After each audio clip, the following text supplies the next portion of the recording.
झालेली. तर आता एका वर्तुळाचा व्यास किती, 22 सेंटीमीटर आहे. तर त्या वर्तुळाची त्रिज्या किती, तर हे पूर्ण वर्तुळ त्या केंद्रबिंदू पासून व्यास हा किती असतं, ह्याकडे पासून ह्याकडे पर्यंत, तर किती आहे, 22 सेंटीमीटर.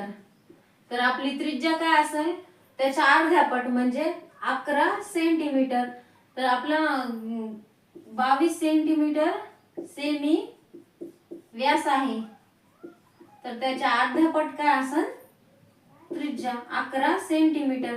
आपण असंही करू शकतो किंवा 22 ला दोन पद्धतीने आपण आन्सर हे काढू शकतो.